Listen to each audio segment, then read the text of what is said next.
Bueno, buenas tardes, profesora. Buenas noches, compañeros. Vamos a exponer nosotros sobre el medio ambiente.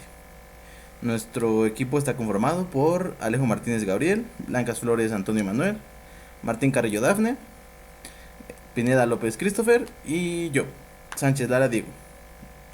Bueno, les paso la palabra a mi compañero Emanuel. Él les va a empezar a explicar un poquito sobre las características principales. Buenas noches, compañeros. Como les mencionó mi compañero, yo les voy a hablar de las características que tiene o debe de tener el medio ambiente. Para empezar, tenemos que tener el concepto claro de lo que es el medio ambiente. El medio ambiente viene siendo lo que va a ser el conjunto de componentes físicos, químicos y biológicos externos que van a interactuar entre sí junto con los seres vivos o principalmente van a convivir con los seres vivos. Dicho entorno va a abarcar esta interacción, ya sea con especies vivas, el clima, los recursos naturales que el medio ambiente tenga, y obviamente esto afectará la supervivencia humana y la actividad que éste tenga en dicho ambiente. Ahora, para mencionar las características importantes que debe de tener el medio ambiente, tiene que cubrir con las que a continuación les voy a comentar. Empezando por lo que serían factores bióticos y abióticos. Como se dice aquí, los factores bióticos van a ser todos los seres vivos, todo lo que tenga vida va a ser el factor biótico. Lo que sigue viene siendo los factores abióticos, los cuales van a ser elementos sin vida. ¿Cuáles son estos elementos? Como ejemplo, aquí tenemos el viento, la temperatura, la humedad o luz. Son elementos que forman parte de este medio ambiente, pero no tienen vida como tal. Como lo mencionamos, un, un medio ambiente siempre va a ser complejo y delicado, siempre va a ser ese pequeño equilibrio que tiene entre la sustentabilidad y el que lo puedan mantener de tal forma.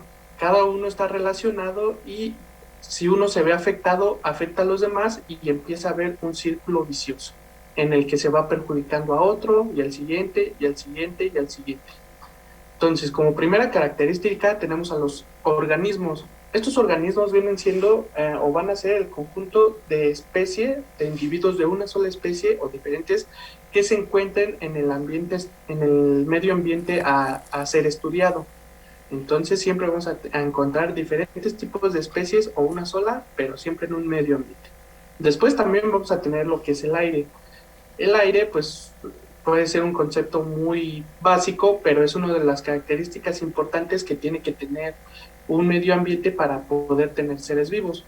El aire viene teniendo también factores, como se los comenté, bióticos o abióticos. Bióticos sería el ejemplo, por así decirlo, de microorganismos que pueden viajar por el aire, siendo virus o bacterias, de las cuales pues sabemos que nos podemos enfermar mediante este tipo de contagio. Después viene el abiótico. El abiótico, como se los comenté, son elementos sin vida. En el aire puede ser la temperatura, contaminantes, humedad o el simple viento. Como siguientes características, son básicas o bueno, son importantes para que pueda haber una vida o para que este medio ambiente pueda albergar vida dentro de él. Por ejemplo, tenemos el agua. El agua es uno de los elementos indispensables que se debe de tener y que necesitan los seres vivos para poder sobrevivir. Es un factor, un elemento importante para la supervivencia de la especie de la que necesite agua. Después comenta la forestación. La forestación abarca todo lo que son los bosques, selvas. Sabemos que estos los definen principalmente como los pulmones del mundo, ya que gracias a estos podemos obtener gran cantidad de oxígeno, que es vital para la supervivencia de muchos de los seres vivos en los diferentes medios ambientes que tenemos en el mundo. Después tenemos la deforestación. La deforestación abarca que es la pérdida de terreno de la forestación, o sea, de selvas y de bosques, ya que la tala de árboles o los incendios han sido son factores importantes para que para que esta deforestación se vaya abriendo paso conforme el paso de los años, quitando así grandes porciones de bosques que obviamente se van a ver afectados, tal vez no a corto ni a mediano plazo, pero sí a un largo plazo para la humanidad. Después tenemos esta característica de accidentes geográficos que más que nada abarca, como dice la geografía de un área determinada.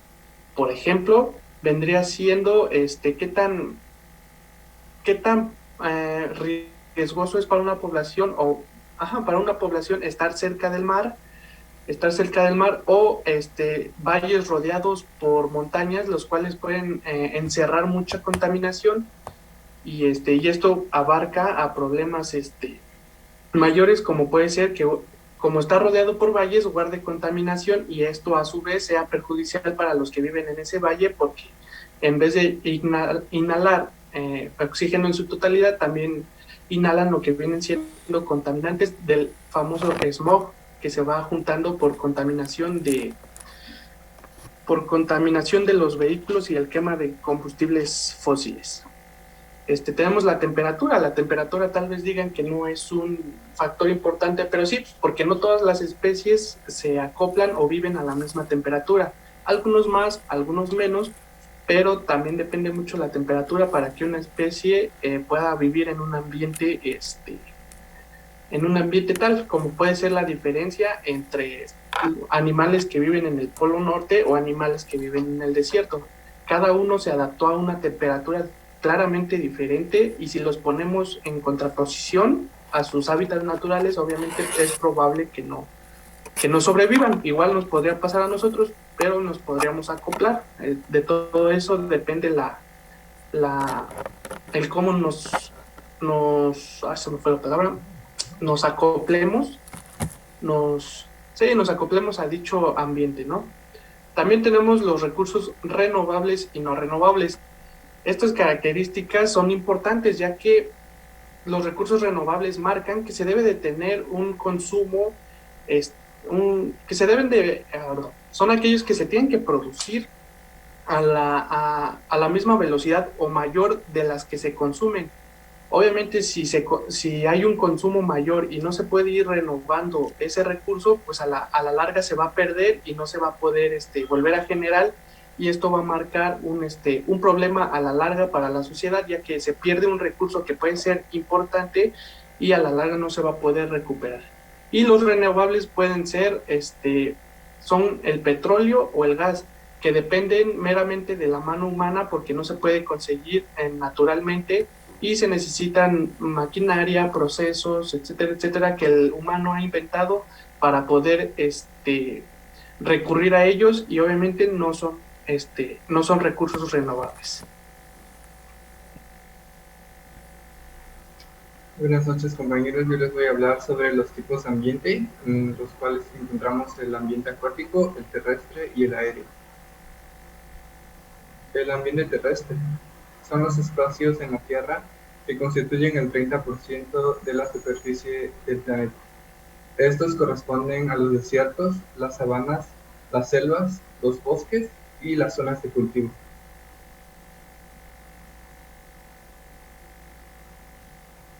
La importancia de los ambientes terrestres radica en que son los principales reguladores climáticos. También nos ayudan a mantener la biodiversidad de la flora y fauna y regula la composición de la atmósfera, la conservación del suelo, evitando así la erosión, y proporciona a los seres humanos diversos recursos naturales renovables que nos pueden servir como alimentos y como medicamentos.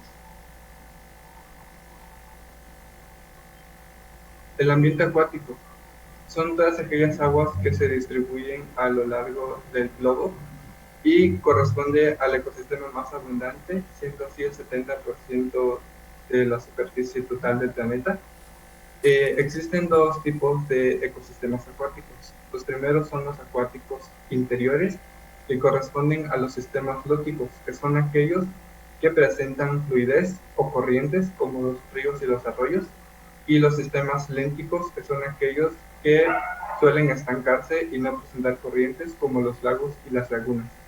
Los ecosistemas acuáticos costeros y marinos se dividen en ambientes costeros como las marismas y esteros y los marinos que corresponden a los arrecifes.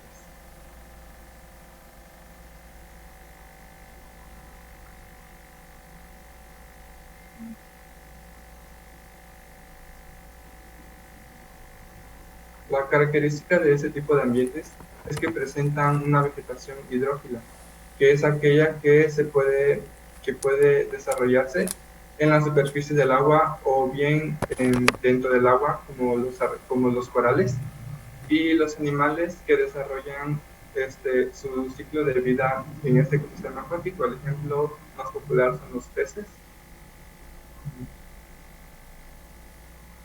El ambiente aéreo es aquel que se produce en el aire y está formado por factores físicos, químicos y biológicos.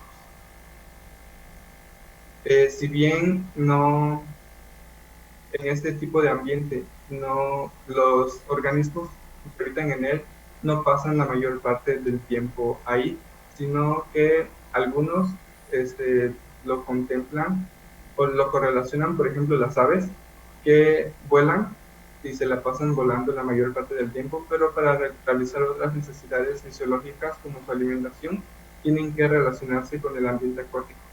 Los componentes de este ecosistema, como ya lo mencioné anteriormente, son los factores físicos, que son parámetros como el movimiento del aire, la humedad, la presión atmosférica, la temperatura, el ruido, las vibraciones y las radiaciones.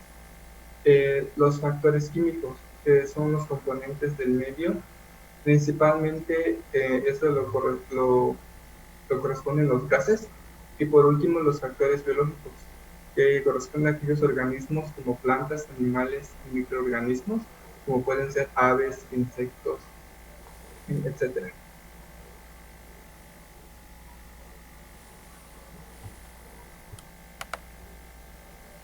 Bueno, muy bien. Nos toca, bueno, voy a hablarles un poco sobre lo que es la ecología. De manera más general, es la ciencia que estudia la relación que tienen los seres vivos con el medio con el que habitan. También vamos a estudiar también estudia cómo se distribuyen estos seres vivos y el porqué de la abundancia en áreas determinadas. Siendo un poco más particulares, esta ciencia va a estudiar el cómo influye el medio entre la distribución, la abundancia, la biodiversidad, el comportamiento y las interacciones que puede llegar a tener diferentes especies y cómo modifican el medio en el que están viviendo para que sea más cómodo para ellos, por decirlo de alguna manera. De esta manera podríamos también ver cómo es posible que, que las especies se pongan en ciertas áreas de manera más abundante. Es decir, podemos tener como ejemplo a las grandes ciudades, donde el terreno, la temperatura, los beneficios que brinda este terreno nos ayudó a propiciar que estas ciudades crecieran más y más y más y más. Es importante destacar que, por ejemplo, la ecología nos va a hablar, no tiene diferentes niveles de estudio, desde lo que es el organismo, la población y las comunidades. Son esos tres sus niveles. Y como podemos entender, vamos a ir hablando desde lo que es un individuo o un organismo, como le hace mención, de cómo éste se acopla y suele modificar el área donde va a habitar para que sea a su mayor conveniencia. Y por ejemplo, y bueno, vamos a ver cómo este mismo ejemplo nos va a ir abarcando hacia zonas más grandes y nos va a formar lo que son las grandes ciudades. Es importante entender que, por ejemplo, cuando un área no es tan provechosa, por así decirlo, como un desierto donde tenemos temperaturas altas, tenemos una tierra árida y bueno, infinidad de factores, pues va a ser muy difícil que una sociedad se pueda establecer en estos lugares. Otro punto importante de la ecología es destacar que además de todo esto que les menciono, va a tener un enfoque hacia lo que es la natalidad, la mortalidad y la migración de los habitantes hacia otras zonas. ¿Por qué estudia estos factores? De igual manera, para ver cómo y por qué se están moviendo, o se está la gente muriendo más rápido o dura más, y estudiar por qué, bueno, saber el por qué está pasando ese tipo de situaciones. Tenemos a los ecosistemas. Valga la redundancia, son sistemas que están formados por un conjunto de organismos y el medio en el que los habitan. Además de que vamos a estudiar las relaciones que se forman entre ellos. Estos ecosistemas, al hablar de organismos, vamos a estar hablando de lo que son los factores bióticos y abióticos, que como mi compañero Manuel nos explicó, los bióticos pues son todos aquellos que tienen vida, ¿no? Hablamos de animales, personas, eh, bacterias inclusive, ¿no? Y los abióticos, que son pues todo lo que no tiene, lo que no va a tener vida. Estamos hablando del agua, de la tierra, del aire, en fin, todo ese tipo de cosas. Sabemos que de igual manera nos mencionó nuestro compañero Christopher, existen diversos tipos de ecosistema. Pueden ser acuáticos, pueden ser terrestres. Estamos hablando también de que existen medios microbianos, además de medios, bueno, ecosistemas artificiales, por así decirlo, que son algunos que llegamos a crear los hombres para su estudio particular. También podemos, bueno, vamos a hablar también sobre lo que son las relaciones que se dan entre los diversos factores de nuestro ecosistema. Un ejemplo muy fácil de entender podrían llegar a ser las relaciones de las cadenas tróficas. Las cadenas tróficas lo vamos a entender rápidamente como las cadenas en las que se comen unos a otros, ¿no? Estos nos van a formar lo que son las conocidas cadenas alimenticias, en los que vamos a tener organismos productores, consumidores de primero, segundo, tercer, cuarto grado, etcétera. Pero bueno, es solo un ejemplo para que podamos entenderlo de manera general, pero lo vamos a ver un poquito más a fondo adelante, entonces no me quiero clavar mucho en esto, pero bueno, nos ayuda a entenderlo un poco más fácil. Y lo que es el nicho ecológico. El nicho ecológico, bueno, me gustaría leer este pequeño fragmento que puse aquí. Es el rango de condiciones ambientales, físicas, bióticas, en las cuales una especie o más, precisamente una población local, por así decirlo, puede vivir y perpetuarse exitosamente. ¿A qué hacemos referencia con esto? Este concepto nos va a ayudar a entender la función que tienen las especies en las poblaciones en relación a los ecosistemas. Es decir, o sea, vamos a verlo desde este punto de vista. Tenemos que dos especies van a llegar a querer ocupar el mismo nicho. Es decir, tienen las mismas necesidades ecológicas en cuanto a alimentación, en cuanto a vivienda, etcétera. Entonces, ¿qué va a pasar con estos? Van a entrar en una especie de competitividad en la que tenemos dos resultados inminentes. Una especie se va a extinguir, o dos, una especie se tiene que adaptar al medio, a otro tipo de recursos. ¿Cómo lo podemos ejemplificar? Por ejemplo, por así decirlo, estamos en donde vive el jaguar. Entonces llega otra especie que es carnívora, que es rápida, que es ágil, que vive en los bosques y que come precisamente lo que al jaguar más le gusta comer. Entonces, ¿qué va a pasar? Estos dos van a tener que competir por los alimentos, por la vivienda. Si, bueno, por así decirlo, si no se rinde ninguno de los dos en esta competición, lo que va a pasar es que inminentemente uno de los dos va a terminar por extinguirse, uno va a ganar la guerra. Más sin embargo, existe la opción la opción de buscar un plan B, ¿no? Por así decirlo, en la que la otra especie o el mismo jaguar, si de no ser lo suficientemente capaz de defender su nicho, va a tener que adaptarse a otro tipo de comida, a otro hábitat, en fin, tendría que buscar otra salida a su comodidad. Entonces creo que con esto queda bien claro lo que es el nicho ecológico y cómo va a funcionar para las especies. Esto pues nos va a ayudar a mantener un equilibrio general, como mencionó nuestro compañero Antonio, es fundamental para que todo fluya de manera correcta. Le paso la palabra a mi compañera Dafne, ella nos va a continuar hablando un poco más. antefondo. Ok, yo les voy a hablar acerca de los niveles tróficos. Esta va a ser una clasificación de los organismos en función del origen de la materia de la que se alimentan. Vamos a tener dos diferentes niveles tróficos principales, que son los productores y los consumidores. Dentro de los productores vamos a tener a los fotótrofos, que van a ser los organismos que se van a alimentar a partir de fotosíntesis, y su nutriente va a ser la luz solar. Esto obviamente van a ser, bueno, por ejemplo, tanto en medio terrestre como en medio acuático, algas o árboles. Y un quimiolitótrofo, que también es un productor, van a ser los organismos que usan energía que procede de reacciones inorgánicas exotérmicas, como por ejemplo las bacterias. Dentro de los consumidores tenemos diferentes niveles. Los principales son primario, secundario y terciario. El primario va a ser el consumidor de productores.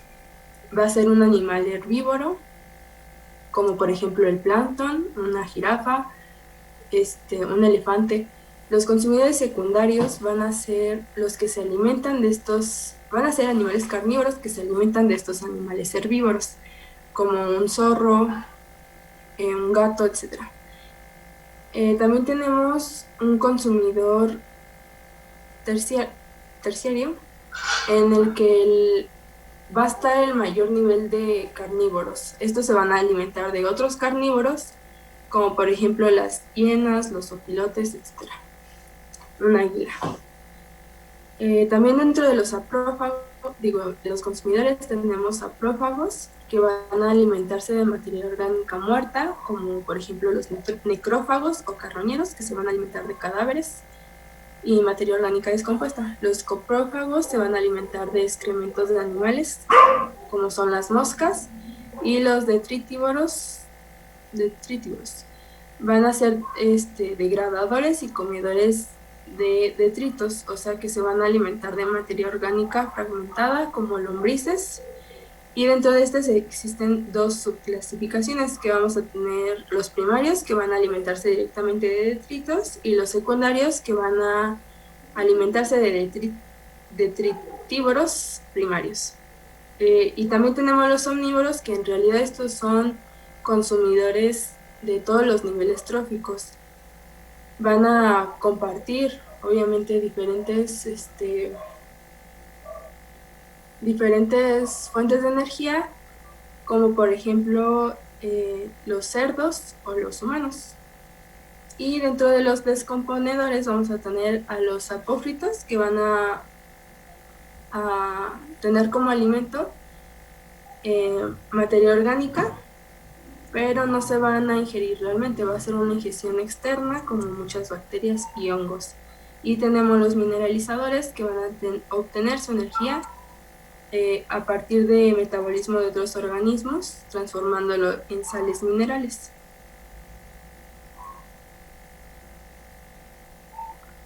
Aquí tenemos diferentes ejemplos. En productores, pues puede ser hierba, como ya se ha dicho, una zanahoria. Un consumidor primario sería un conejo. Un consumidor secundario de ese conejo sería una serpiente. Y un consumidor terciario sería el águila. Esto, como ya les había dicho, puede ser en los diferentes medios. La importancia de esto en el ámbito de la ecología es que debe haber una presencia de organismos en todos los niveles, para que no haya un desequilibrio en el nicho, para que obviamente subsistan organismos de cada uno de los niveles, ya que unos dependen de los otros. Una cadena alimenticia o una cadena trófica también nos va a hablar de una relación entre especies. Es una serie de organismos que se van a comer entre ellos, en forma de que la energía y los nutrientes fluyan de uno al otro. Esto va a ser como una representación más lineal. Ahorita les voy a explicar por qué. Y pues obviamente si alguna, como ya había dicho Diego, si alguna especie dentro de esta cadena desaparece, pues obviamente va a haber un desnivel en este equilibrio del ecosistema. En estos cadenas alimenticias vamos como ya se ha dicho, va a ser una representación más lineal, va a ser un ejemplo, por así decirlo, de un productor primario que va a consumir al productor, al revés, que el consumidor primario va a consumir al productor primario y luego el secundario al primario y el terciario al secundario. Pero va a ser un ejemplo más específico, como en este ejemplo, en un ambiente acuático serían las algas verdes, que son consumidas por los moluscos, que son consumidos por los Cotus cognatus, que es un tipo de animal, de pez pequeño, y estos van a ser a su vez consumidos por un salmón real, que es un pez más grande. Y por otro lado tenemos las redes tróficas, que bueno, a diferencia de una cadena alimentaria, va a surgir a partir de que hay un problema con que no podemos describir una comunidad ecológica completa. Entonces esta red trófica nos va a dar una representación más completa de este ecosistema, porque no solamente este consumidor primario, que es el molusco, va a comer solamente algas verdes, sino que va a haber muchísimas especies o organismos productores que van a poder estar dentro de su dieta, así como no solamente van a ser consumidos por moluscos. Entonces esta red trófica nos va a dar una visión más amplia, y además sabemos que no todos los animales están solamente en un nivel trófico. Y le doy la palabra a mi compañero Gabriel Alejo. Muchas gracias, Dad. Bueno, a continuación vamos a ver la interrelación medio ambiente-sociedad. Esta relación es vital y siempre se ha dado desde que ha existido la sociedad, desde un inicio, ya que los humanos cada vez nos hemos masificado más en menos territorio y hemos dado origen a las zonas urbanas. Al ir creciendo las zonas urbanas, el medio ambiente va decreciendo y por lo tanto pues los recursos naturales se siguen explotando de una mayor manera, y hasta hace algunos años no se tenía una conciencia ecológica como tal que se debería tener.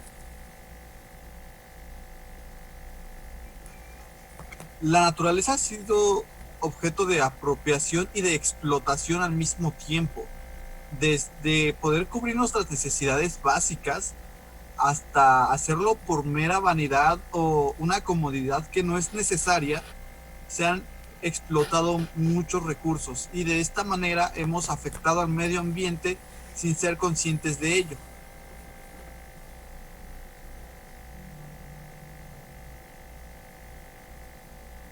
¿Cómo qué recursos se han ido afectando con el tiempo y seguimos afectando? Uno de ellos, y uno de los más importantes, el agua. Siempre hemos visto cómo llega algún tipo de fábrica, alguna localidad con un cuerpo de agua grande, y sus residuos industriales terminan en estas aguas, contaminándolas y haciendo que su consumo ya no pueda ser beneficioso para ninguna especie, ni siquiera sea para los humanos, para los animales en general ya no puede ser consumida.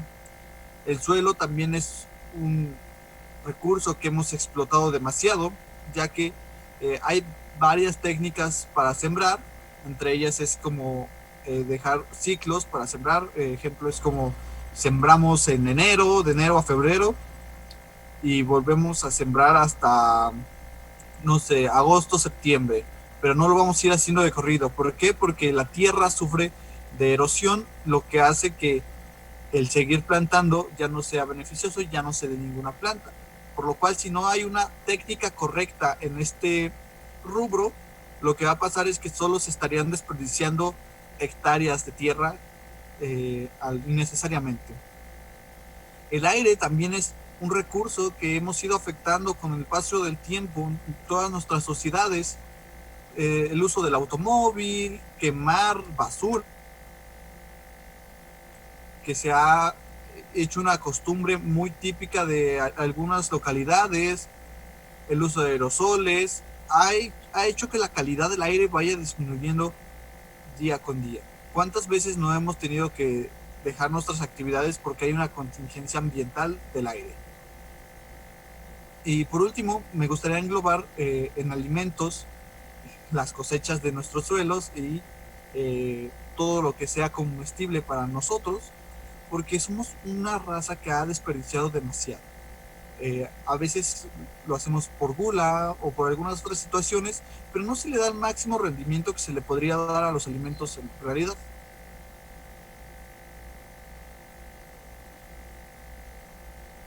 ¿Daf?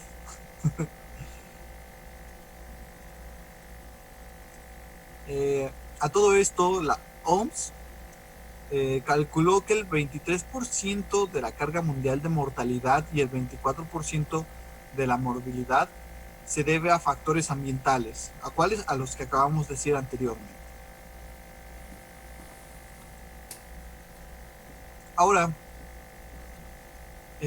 la ecología humana va a tener como objeto la interacción entre los seres humanos, el entorno social, físico y biológico. Es por ello que nos va a dar conocimientos para que nos podamos concentrar en una acción del equilibrio y armonía de los ecosistemas que van a formar parte integral de las personas. Esto va a ser para poder lograr unas condiciones aptas para la salud. Y en esta imagen podemos verlo. Tenemos 3 rubros: la salud ambiental, la salud animal, la salud humana. Y debemos concentrarnos en una salud para los 3 rubros, no solo para 2 ni para 1, porque cuando estemos en ese equilibrio es cuando vamos a estar en una ecología consciente.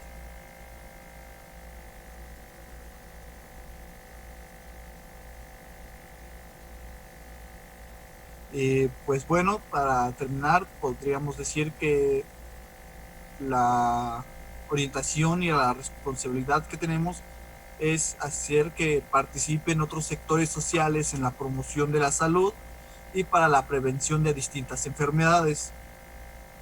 Recordemos que pues la medicina siempre ha formulado una ética sanitaria y esta debe hacer hincapié a una distribución equitativa de los recursos que tengamos a nuestro alcance. Además de que esta distribución debe ser consciente de. Por último, pues podría decir que la salud podremos verla como un estado de equilibrio entre los seres humanos y su entorno. Por ello es que la ecología humana debe contribuir a formular y promover estos enfoques que tenemos en la salud.